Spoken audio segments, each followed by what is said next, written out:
안녕하세요. 서울 근교에서 이혼을 하고 난 후 새로운 인생을 살고 있는 30대 여자입니다. 믿었던 남편과 그보다 더 믿었던 친구의 배신으로 이혼까지 하게 되었는데요.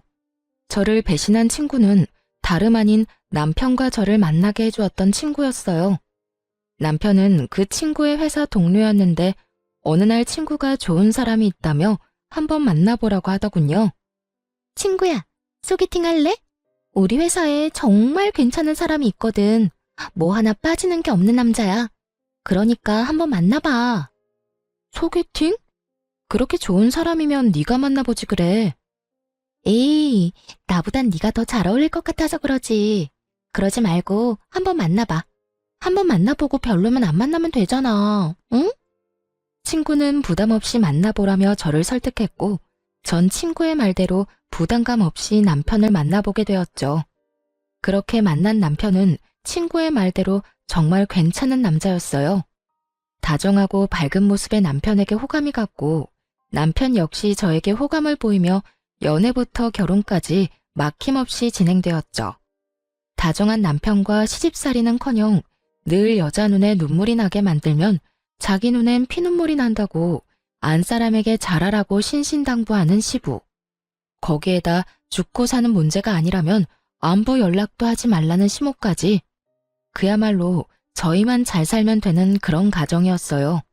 그랬기에 저희는 신혼 초에도 그 흔한 말싸움 한 번도 한 적이 없었는데 시댁 문제가 없던 것도 있긴 했지만 그보다는 워낙 저와 남편의 생활 스타일이 비슷하기도 했고 남편이 저 못지않게 깔끔한 편이라 굳이 제가 입댈 것이 없기도 했어요.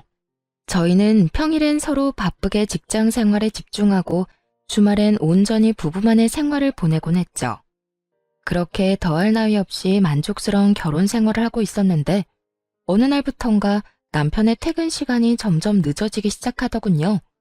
평일에 하루 이틀 늦는 것이야 회사 일이 바쁜가 보다 하고 넘길 수 있었지만 주말까지 출근해 늦은 시간에나 집으로 돌아오니 아무래도 이상한 생각이 들기 시작하더군요.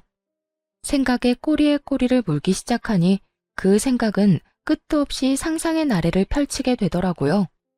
이런 나쁜 상상은 결코 이로울 것이 없다고 생각한 저는 결국 남편을 소개해 주었던 친구에게 직접 연락을 하게 되었죠. 혜민아, 요즘 회사 일 많이 바빠? 응? 갑자기 회사 일은 왜? 그게 요즘 우리 남편이 계속 늦어져서 평일엔 그러려니 하는데 주말까지 회사 출근해서 늦어지니까 아무래도 걱정도 되고 이상한 생각도 막 하게 되는 거 있지? 그래서 너한테 이렇게 물어보는 거야. 어머, 그랬어? 생각해보니 그럴 수도 있겠네. 그런데 그런 걱정하지 마. 요즘 바빠서 정신없긴 해. 그래? 주말에 출근하는 것도 맞지? 바쁜 거 맞는 거지? 응, 요즘 바빠. 회사에 일이 좀 생겨서 네 남편만 출근하는 게 아니고 나도 출근했어. 주말에 이게 무슨 짓인가 몰라? 하여튼 일하는 거 맞으니까 걱정하지 마. 친구는 본인 역시 주말에 출근했다며 걱정하지 말라는 말과 함께 전화를 끊었고 전화를 끊고 난 후 얼마 지나지 않아 남편이 일하는 모습을 찍은 사진까지 보내주더군요.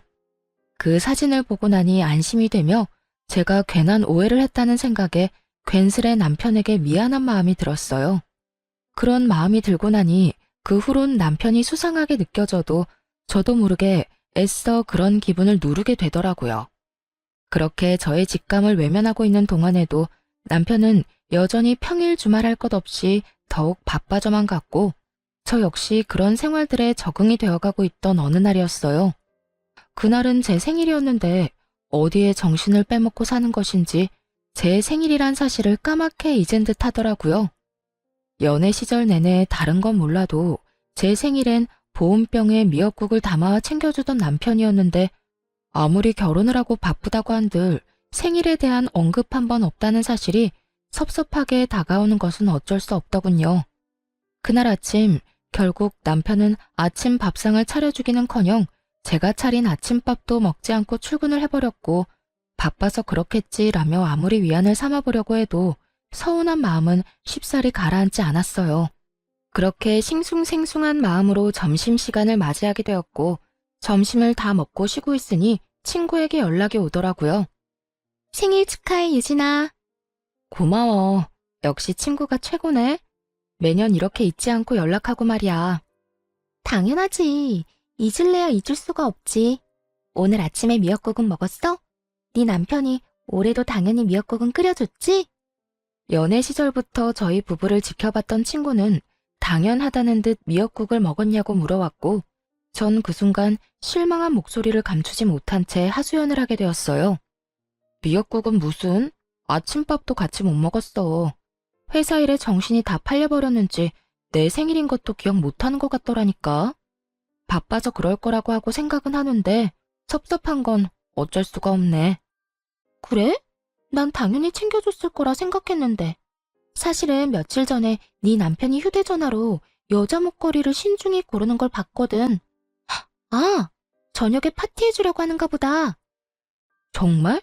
목걸이를? 그래. 그러니까 너무 나쁘게 생각하지 말고 조금만 기다려봐. 그래야겠다. 그깟 선물이 뭐라고 또 마음이 풀리네. 으이구, 다 그렇지 뭐. 일단 끊고 기다려봐. 친구의 전화를 끊고 전 섭섭했던 마음이 풀리며 괜한 기대를 품게 되더라고요. 남편이 친구의 말처럼 여자 목걸이를 고르고 샀다면 그건 제 것이라 확신했기 때문이었어요. 전 기대감에 부풀어 퇴근 후 집에서 남편을 기다렸고, 하염없이 기다리고 또 기다려도 남편은 연락을 하지도 받지도 않고 집에도 오지 않더라고요. 그렇게 남편을 기다리던 저도 모르는 사이 잠이 들었고 깜짝 놀라 잠에서 깨어나 보니 아침이더군요. 언제 들어온 줄도 알 수 없는 남편의 씻는 소리가 들려오고 그 순간 짜증이 확 치솟아 올랐어요. 그래서 씻고 나오는 남편을 향해 추궁 아닌 추궁의 말을 하게 되었죠. 도대체 언제 들어온 거야? 전화는 왜 안 받아? 그렇게 늦을 거면 전화라도 해주던가. 전화할 상황이 안 되면 오는 전화라도 받아주던가. 기다리는 사람은 생각도 안 해? 그때까지도 제 생일이었다는 사실을 꿈에도 몰랐던 남편은 일을 하다 보면 늦을 수도 있는 일이지 뭐 이렇게까지 화를 내냐는 반응으로 답하기 시작했어요. 3시쯤 들어왔는데 내가 놀다가 늦은 것도 아니고 바빠서 늦은 건데 그게 이렇게까지 화낼 일이야? 3시에 들어온 것도 회사에서 일하다가 나도 모르게 졸아서 그때 들어오게 된 거야. 내가 오죽 피곤했으면 회사에서 일하다가 잠이 들었겠냐고.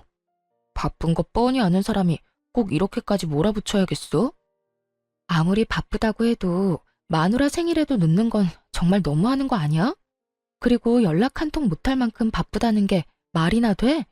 당신이 나한테 전화 한 통 할 시간에 회사가 망하는 것도 아닐 거 아니야. 그제야 남편은 제 생일이란 걸 깨달은 듯 크게 당황하며 흔들리는 눈빛으로 저를 보더군요. 여보, 정말 미안해. 내가 진짜 너무 정신이 없어서 당신 생일이란 걸 잊어버렸어. 진짜 미안. 내가 진짜 왜 그랬지? 다른 것도 아니고 당신 생일을 잊다니. 미안해. 바쁘다 보면 그럴 수도 있다고 생각은 하는데 생일이랑은 상관없이 아무리 바쁘다고 한들 연락 한 통 없다는 건 너무한다고 생각해. 사실 이해도 되지 않고 말이야. 그래, 내가 생각이 짧았어.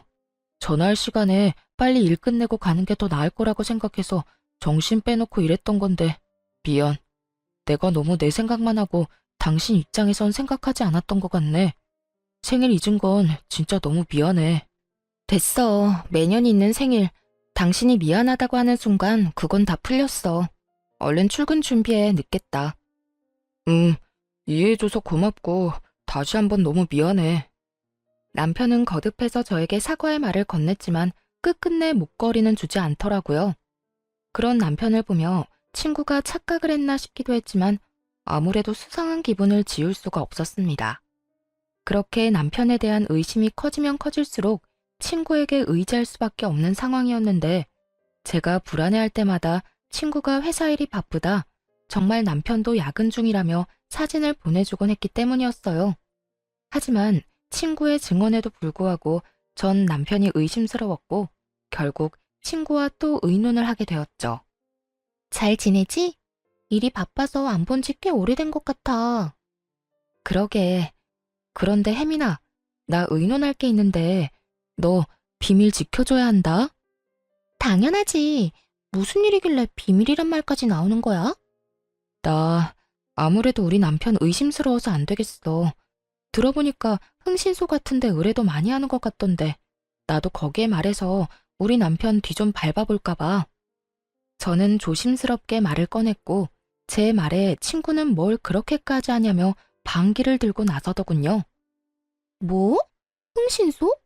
뭘 그렇게까지 해.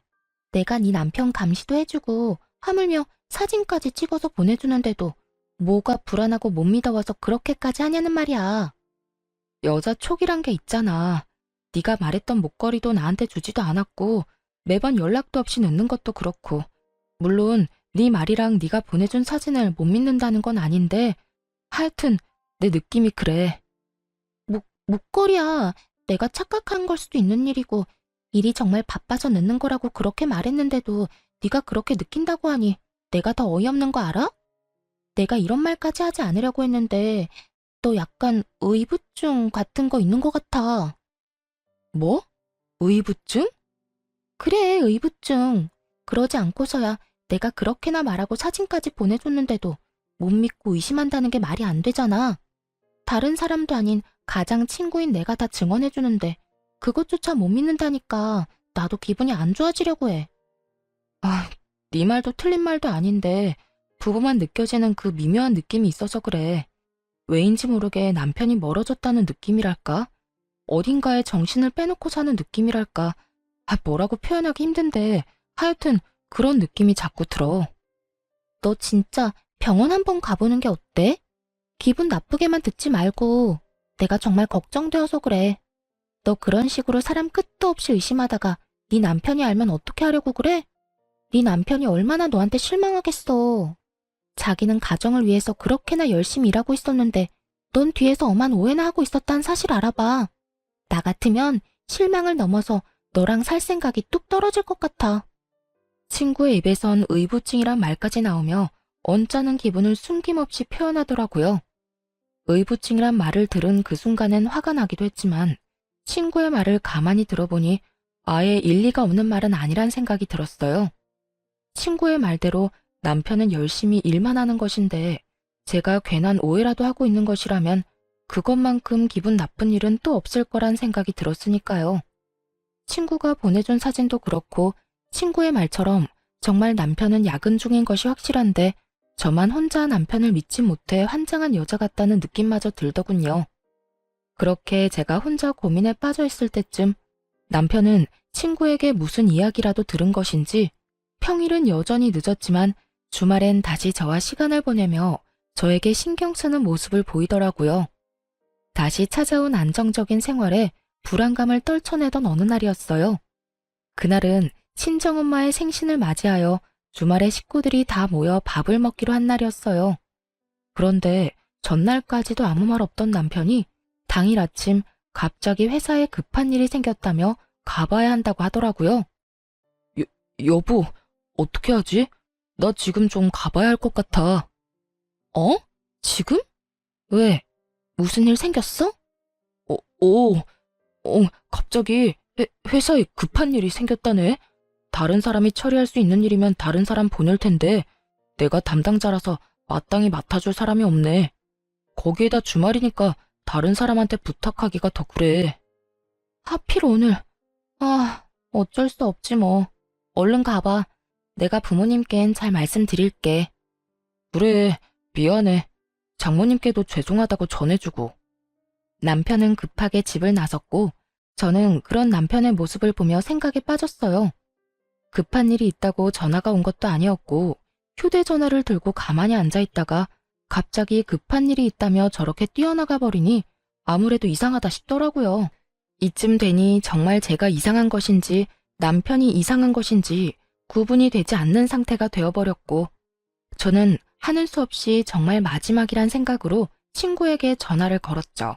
매번 이럴 때마다 친구의 도움을 받는 것이 미안하기도 했고 또 한편으론 창피하기도 했지만 그만큼 오래된 친구이고 믿는 친구였기에 전화를 걸어 물어보기로 결심한 것이었죠.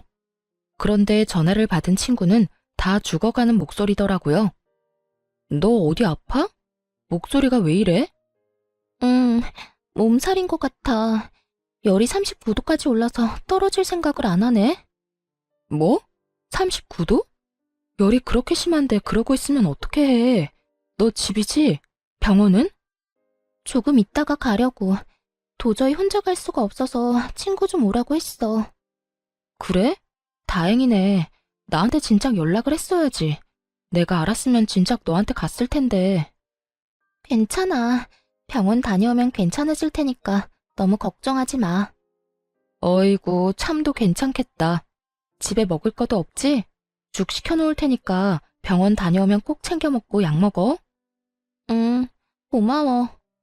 그렇게 걱정스러운 마음으로 전화를 끊으려는 순간 전 듣고야 말았습니다. 나 왔어. 많이 아파? 얼마나 급하게 간 것인지 다 느껴지는 헐떡이는 남편의 목소리를 말입니다. 헉헉거리면서도 그 목소리엔 걱정과 우려가 가득해 보였고 친구가 전화를 다급히 끊음으로 인해 저는 지금 친구의 집에 가 있는 남자가 제 남편임을 확신하게 되었습니다. 100번, 1000번을 생각해도 그건 남편의 목소리였고 차분히 이게 무슨 상황인가에 대해 흥분하지 않고 생각하려고 애썼어요. 친구가 남편을 소개해줬다는 것을 배제하고 생각을 해보니 그간 이해되지 않았던 조각조각들이 맞아떨어지며 제가 친구라고 믿었던 가장 오래되고 가장 의지했던 친구가 더는 친구가 아닌 상간녀라는 사실이 와닿기 시작했어요. 남편보다 친구에 대한 배신감이 더욱 커 손발이 다 떨려오더라고요. 우선 마음을 진정시키고 친구가 눈치채지 못하게 약속했던 죽을 보내고 걱정스러운 마음이 가득한 문자를 보내주었어요. 제가 그런 문자까지 보내자 친구는 안심하는 듯했고 친구는 한술 더 떠 괜히 이런 말을 하더라고요. 요즘 회사가 바빠서 네 남편은 오늘도 출근한 걸로 아는데 내가 아파서 큰일이네. 너 요즘 걱정도 많은데 내가 나서서 네 남편 일을 좀 도와야 일찍 퇴근도 하고 그럴 텐데 말이야. 네가 보낸 죽 먹고 내가 얼른 나와서 네 남편에게 도움이 되도록 할게. 모든 사실을 알고 이 문자를 받게 되니 이때껏 저를 이딴 식으로 속였다는 생각이 확 들며 정말 이가 다 갈리게 화가 나더군요. 얼마나 제가 멍청하고 만만해 보였으면 다른 사람도 아닌 가장 친한 친구의 남자와 이딴 짓을 벌이나 싶기도 했고요. 그날 전 모든 것을 확실하게 알게 되었고 제가 알게 된 모든 것에 확신하게 되었습니다. 전 바로 상간녀가 그렇게 말리던 흥신소에 의뢰하게 되었고 며칠 뒤 두 사람이 어떻게 관계를 가지고 있는지 더 자세히 알게 되었죠. 안녕하세요. 지금까지 조사한 사실을 알려드리려고 연락드렸습니다. 우선 남편분과 상간녀는 함께 움직이는 일이 거의 없더라고요. 아주 조심성이 뛰어나고 철저하게 관계를 숨기고 있었어요. 사모님이 알고 계신 것처럼 야근을 하긴 하는데 기껏해야 7, 8시까지 하고요. 상간녀가 동료들이랑 먼저 퇴근을 하고 나면 1시간쯤 뒤에 남편분이 슬슬 회사에서 나와 차를 몰고 상간녀 집 근처로 가더라고요. 그리고는 근처에 차를 세워두고 택시 타고 상간녀의 집으로 가는 것을 확인했습니다. 어찌나 조심 또 조심하는지. 제가 이 일 시작한 지 꽤 됐는데도 쫓는 내내 긴장이 다 되더라고요. 그 정도로 조심성이 많은 사람들이라 외부에선 둘만의 시간을 보내는 일은 전혀 없었고요. 사람들과 다 함께 있을 때조차 말 한 번 섞는 일이 없었어요. 그런데 그 미묘한 눈빛 교환을 하는 순간이 있었는데 그 순간마다 상간녀가 습관처럼 목걸이를 만지작거리더라고요. 아마 그 목걸이를 남편분이 사준 것 같았어요. 일단 사진들은 따로 보내드릴 거고 조금 더 지켜보고 또 연락드리겠습니다. 끝끝내 풀리지 않았던 목걸이에 대한 궁금증이 풀리던 순간이었어요. 남편이 고르고 있던 목걸이는 제 생일 선물이 아닌 상간녀의 선물이었고 그것이 자신의 선물이라곤 생각지도 못했던 상간녀가 저에게 실수로 목걸이 이야기를 해버렸던 것이었죠. 생일 당일 남편은 상간녀에게 목걸이를 걸어주며 좋은 시간을 보내느라 그 새벽에 들어온 것이었어요.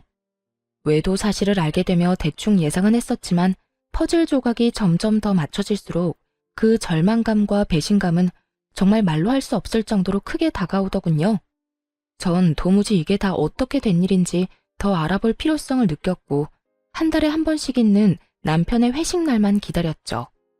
남편은 늘 그렇듯 그날 역시 만취가 된 상태로 집으로 돌아왔고 전 남편의 손가락으로 남편의 휴대전화 잠금을 풀어 살펴보게 되었습니다. 그곳엔 두 사람의 대화가 고스란히 남아 있었는데 그 내용은 정말 충격 그 자체였어요. 자기, 오늘도 집에 바로 가? 알겠지? 왜? 요즘 계속 집에 바로 가서 집사람도 이제 의심 안 하는 것 같은데. 내가 말했잖아. 유진이가 흥신소에까지 의뢰하려고 했었다고. 이럴 때 당신이 계속 의심스러운 행동 해봐. 내가 의부증으로 몰든 말든 그냥 하고 싶은 대로 하고도 남으래라니까. 이번 주까지는 그 일찍 집에 들어가고 다음 주부터 우리 집에 놀러와. 꼭 이렇게까지 조심해야 해? 그냥 당장 이혼하고 같이 살고 싶어. 그러게 나한테 처음부터 관심도 있었다는 사람이 왜 집사람을 소개해 준 거야? 난 아직도 이해가 안 된다니까. 말했잖아. 나는 자기가 나한테 관심이 있으면 내가 해준다는 소개팅은 안 받을 거라고 생각했다니까. 소개팅을 핑계로 대화도 더 많이 나누고 싶기도 했고, 그래서 그냥 친구 아무나 소개해준 건데 덥석 결혼까지 할 줄 누가 알았겠어? 하여튼 자기가 소개팅만 안 해줬으면 내가 다른 남자랑 동거까지 한 여자랑 결혼하는 일은 없었을 거 아니야. 그랬으면 자연스럽게 자기랑 연애도 하고 결혼도 했을 텐데 이게 뭐야. 사람들 있을 땐 혹시나 하는 마음에 이야기도 제대로 못 나누고 마치고 나서도 첩보 영화 한 편은 찍어야 만날 수 있고 말이야. 어이구, 이렇게나 좋아 죽는 사람이 내가 제발 좀 넘어오라고 옆구리를 그렇게나 찔렀는데 모른 척은 왜 했대? 모른 척한 게 아니라 정말 몰랐다니까. 다른 사람도 아니고 집사람하고 제일 친하다는 친구가 그럴 거라고 누가 상상이나 했겠어? 자기는 내가 그렇게나 좋았어? 친한 친구랑 결혼까지 하게 됐는데도 포기가 안 될 만큼? 응, 나 자기 결혼하는 날 얼마나 후회의 눈물을 흘렸는지 몰라. 아무리 나하고 가장 친한 친구라고 해도 내가 사랑하는 사람이 다른 남자랑 동거까지 한 여자랑 결혼한다고 생각하니까 너무 힘들더라고. 그것도 나 때문에 만나게 됐다고 생각하니까 더 힘들고 마음도 아팠다고.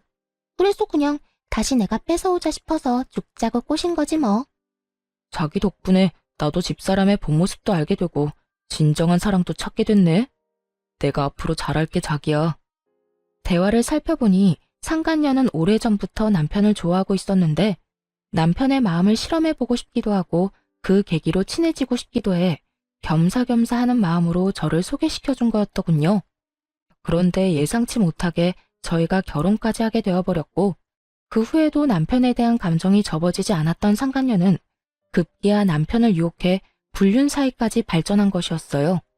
남편이 결정적으로 상간녀에게 넘어가게 된 계기가 저의 결혼 전 동거 때문인 듯 했는데 그건 사실이 아니었고 그저 상간녀가 저희 사이를 멀어지게 하기 위해 있지도 않은 동거남을 만들어냈던 것이었죠. 아무리 남자의 눈이 멀었다고 한들 어떻게 자신의 이득만을 위해 친구의 인생을 이렇게나 망가뜨릴 수가 있는 것인지 전 도무지 이해되지 않더군요.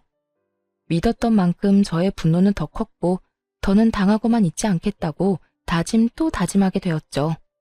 전 완벽한 증거들을 위해 남편 놈에게 더는 잔소리도 하지 않았고 친구에게 연락해 남편을 믿어 의심치 않는다는 듯 흘려주었어요.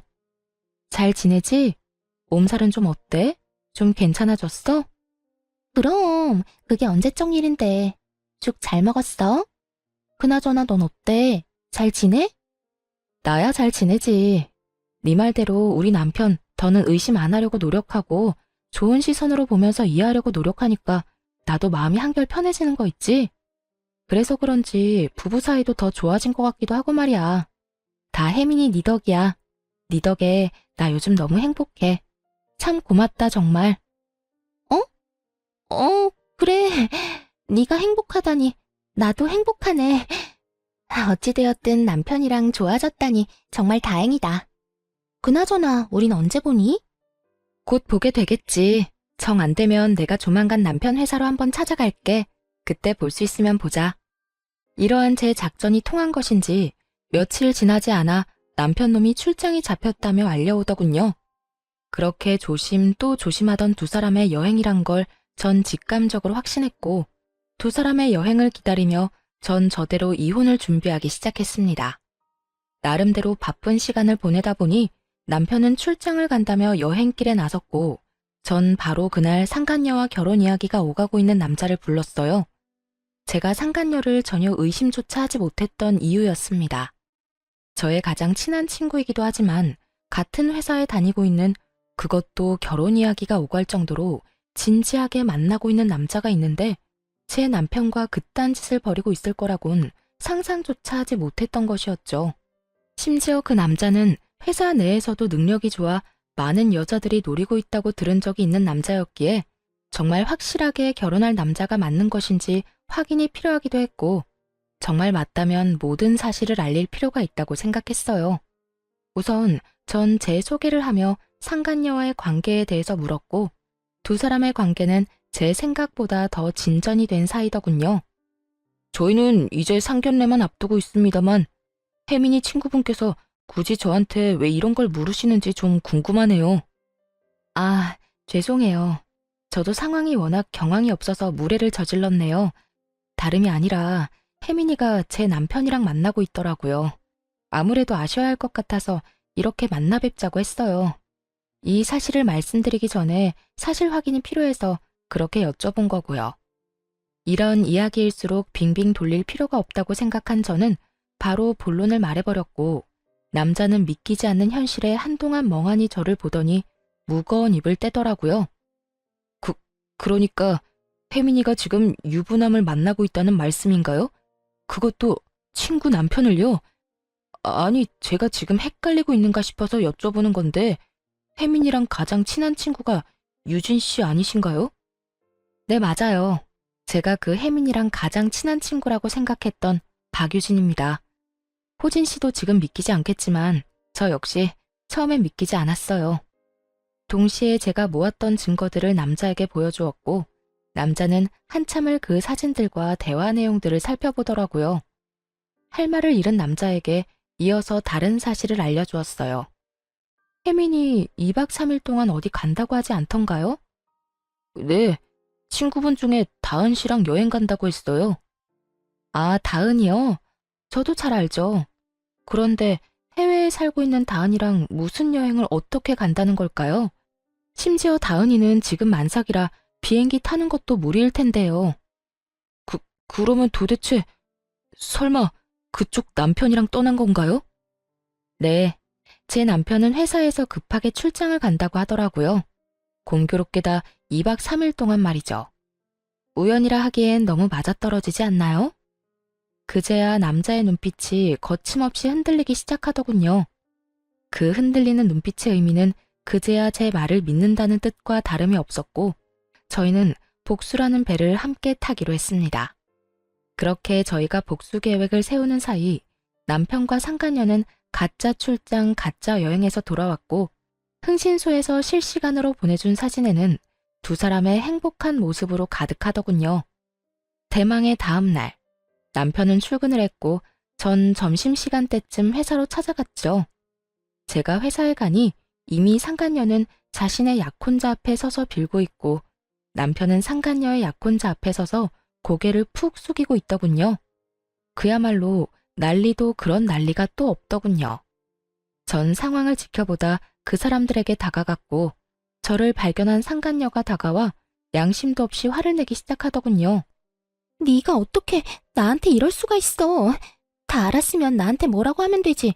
왜 내 예비 신랑한테까지 다 말하냔 말이야. 네가 이러고도 내 친구야? 누가 누구한테 하고 싶은 말인데 낯짝도 두껍게 이런 말을 하는 상간녀를 보며 이 정도 뻔뻔하면 돼야 친구 남편이랑 놀아나는구나 싶더라고요. 저도 쏟아붓는 상간녀를 향해 지지 않고 쏘아 붙여줬어요. 친구? 네가 지금 나한테 친구라는 단어를 쓸 자격이나 된다고 생각하니? 친구 남편이랑 놀아난 주제에? 애초에 내 남편이 그렇게 좋았으면 네가 갔지 왜 나한테 소개해준 거니? 이 모든 게 다 너 때문이란 생각은 안 해? 양심이 없으면 염치라도 있던가, 그마저도 없으면 눈치라도 있어서 입을 다물고 있던가. 네 입에서 나오는 한마디 한마디가 다 주옥 같아서 내가 이 상황에 웃음이 다 나오려고 한다. 나라고 두 사람이 결혼까지 할 거라고 생각하고 소개했겠어? 그리고 난 네 남편이랑 너 이혼까지 시킬 마음이 없었다고. 그저 나도 결혼하기 전에 잠시 스쳐가는 바람처럼 가볍게 만난 것뿐이라고. 가볍게 만났다는 사람들이 퇴근하고 매일같이 한 집에서 만나 시간 보내고 이번엔 출장 간다고 하면서 여행까지 다녀왔어? 네 기준엔 그게 가벼운 거니? 그것까지 어떻게... 혹시 그때 말했던 흥신소? 그게 중요하니? 어떻게 알았든 나랑 가장 오래되고 가장 친했던 친구인 너랑 검은 머리 팥뿌리가 될 때까지 잘 살아보자고 했던 내 남편이랑 불륜을 저지르고 있었단 게 제일 중요하지 않니? 그리고 네가 이혼시킬 마음이 없었다고 하면 내가 아 그렇구나 하고 이혼하면 안 돼? 이 판국의 이 상황에 어떻게 너한테 이럴 수 있냐고 물었지? 그 말 그대로 돌려줄게. 네가 어떻게 나한테 이럴 수가 있어? 그러니까 서로 이런 일 없게 네가 몰랐으면 좋잖아. 그러면 나도 아무 일 없다는 듯 결혼했으면 됐고. 그랬으면 네 남편도 제자리 찾아갔을 거 아니냐고. 이제 정말 얼마 안 남았는데 왜 이제 와서 이 난리를 부리는 거야? 넌 정말 끝까지 기대 이상이네. 친구 남편이랑 놀아나면서 네 결혼은 무사히 할 수 있을 거라 생각했나 본데 절대 그렇게는 안 되지. 적반하장도 유분수로 나오는 상간녀를 뒤로한 채 상간녀의 약혼자를 바라보았고 제 눈빛을 읽은 약혼자가 상간녀에게 다가오더니 사람들 다 보는 앞에서 파혼을 선포해버렸습니다. 우리 결혼 없던 걸로 하자. 이미 우리 부모님께는 충분히 다 설명해드렸고 나 역시 마음 정리 끝난 상태야. 그러니까 더는 연락도 하지 말고 구질구질하게 찾아올 생각도 하지 마. 자기야, 그러지 말고 내 말 좀 들어봐. 나는 진짜 상견례 전까지 다 끝내려고 했어. 내가 자기 같은 남자랑 결혼하는데 왜 유부남이랑 계속 만나겠어. 정말 자기랑 결혼하기 전에 다 끝내고 우리 가정에 집중하면서 살려고 했었다고. 네가 그렇게 말하면 내가 고마워하면서 널 받아줘야 해? 어찌되었든 네가 날 만나면서 유부남을 만난 건 사실이잖아. 어찌되었든 양다리였잖아. 멀쩡한 총각도 아니고 유부남을 만났다니 더 충격적이어서 그렇지. 이러나 저러나 난 절대 양다리는 용서 못해. 그러니까 파혼하자. 약혼자는 그대로 뒤를 돌아 자리를 빠져나갔고 상간녀는 주저앉아 통곡을 하고 울더라고요. 그런 상간녀를 하염없이 바라보던 남편은 그제야 저에게 다가와 울고불고 매달리며 애원하기 시작했어요. 여보, 내가 진짜 잘못했어. 미안해. 난 정말 잠깐만 가볍게 만나고 끝내려고 했었어. 당신이랑 이혼까지 하려고 했던 게 아니라 혜민 씨 말처럼 스쳐가는 바람처럼 잠시 만나고 깨끗하게 끝내려고 했다고. 그런 사람이 하루라도 빨리 이혼하고 쟤랑 살고 싶다고 했니? 밖에서 그딴 짓이나 하면서 가정은 또 지키고 싶었다고? 너나 전현이나 참 뻔뻔하다 뻔뻔해. 내가 얼마나 만만했으면 감히 내 앞에서 그딴 말을 할 수가 있는 거야? 너도 정신 좀 차려라. 네가 가정을 지키고 싶든 말든 나는 무조건 이혼이니까 그런 줄 알고 이혼이나 준비해. 이혼이라니, 난 절대 못해. 우리가 어떻게 이혼을 해? 나 바로 혜민 씨랑 끝낼게. 바로 끝낼 수 있어. 그러니까 내가 저지른 잘못 한 번만 눈 감고 넘어가줘. 이번 한 번만 그냥 넘어가주면 내가 평생 잘하면서 살게. 응? 평생 네 사랑 혜민이한테나 잘하고 살아. 너도 이혼남, 쟤도 파혼녀 되면 이제 당당하게 살 수 있는데 왜 굳이 나랑 살려고 그래? 그거야 내가 사랑하는 사람은 당신이니까 그렇지. 하여튼 난 절대 이혼 못해. 그렇게 이혼이 싫다는 인간이 다른 사람도 아닌 내 친구랑 바람을 피웠어? 그냥 모르는 여자랑 외도를 저질렀다고 해도 치가 떨리는데 내 친구랑? 지금 내 기분이 어떨 것 같니? 상상이나 되니? 그런데 나보고 참으라고 한 번만 눈 감아달라고? 네가 한 짓을 생각해보고 그딴 말을 해. 내가 입이 10개라도 할 말이 없는 상황인 거 잘 알아. 그런데 여보, 우리 정말 좋았잖아. 우리 집에서도 당신 너무 좋아하고 나 역시 당신 없이는 못 살 정도로 당신 사랑해. 그러니까 내가 이런 상황에서도 이혼만큼은 안 된다고 이렇게 매달리는 거잖아. 당신도 이런 나 봐서라도 다시 한 번만 생각해보자, 응? 널 봐서 다른 생각이 떠올라야 잘 생각을 해보든 말든 하지. 난 당신 보면 딱 한 가지 생각밖에 안 떠올라. 우린 이혼할 거고 당신이랑 나랑은 이제 끝이야. 여보, 제발. 나 진짜 죽어. 나 당신 없으면 진짜 큰일 날 수도 있다고. 그건 당신 문제니까 당신이 알아서 하고. 소장 보낼 테니 그거나 잘 받아보고 법원에서 만나자. 전 마지막까지 울고불고 매달리는 남편을 뿌리치고 나오며 시댁에 전화를 걸어 모든 사실을 알려버렸고 그 후 이혼을 진행하게 되었어요. 당연히 두 사람 모두에게 위자료를 받게 되었고 또 당연하게 두 사람은 회사에서 나오게 되었죠. 그 많은 사람 앞에서 그 꼴을 다 보였는데 어떻게 회사 생활이 가능하겠어요?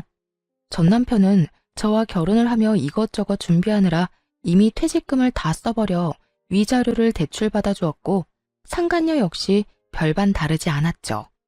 빚쟁이인 두 사람은 하는 수 없이 전 시댁에서 신세를 지고자 찾아갔지만 모든 사실을 알고 있던 부모님들은 두 사람이 준비한 말을 꺼내기도 전에 두 사람을 쫓아내버렸다고 하더군요. 그렇게 빚쟁이 두 명이 잘 살아가겠지 했는데 1년도 채 지나지 않아 상간녀에게서 전화가 왔더라고요. 이미 전화번호도 다 바꿔버려 연락될 일이 없을 거라 생각했는데 지인들에게 물어물어 전화했다고 하더군요. 왜 전화했는데? 전화한 용건이 뭐냐고. 너 왜 나한테 말 안 했어? 왜 나한테 이런 집안이란 걸 말하지 않았느냐고. 시어머니가 무슨 벼슬인지 아나. 하루가 멀다고 연락해와서 날 들들 볶아대는데 내가 아주 못 살겠다고. 네가 진작 이런 집안인 걸 말해줬으면 내가 이런 남자랑 살지도 않았을 거 아니야. 이야기를 들어보니 저에겐 한없이 다정하고 간섭조차 하지 않던 전시모가 상간녀에겐 모진 시집살이를 시키는 듯 하더라고요. 상간녀는 울분을 토하며 저를 원망하고 있었고 전 그런 상간녀에게 있는 사실 그대로 다 말해주었어요. 어머, 너한텐 시집살이 시키니? 어머님이 나 있을 땐 죽고 사는 문제 아니면 전화도 하지 말라고 해서 난 그런 분인 줄 몰랐네. 뭐? 그런 사람이 나한테는 도대체 왜 그러는 거야? 그걸 몰라서 물어? 결혼 생활 잘하는 아들 이혼시킨 것도 모자라 회사까지 잘리게 만든 며느리 뭐가 예뻐서 잘해주겠어. 다 네가 저지른 죄에 대한 벌 받는다고 생각하고 달게 받아.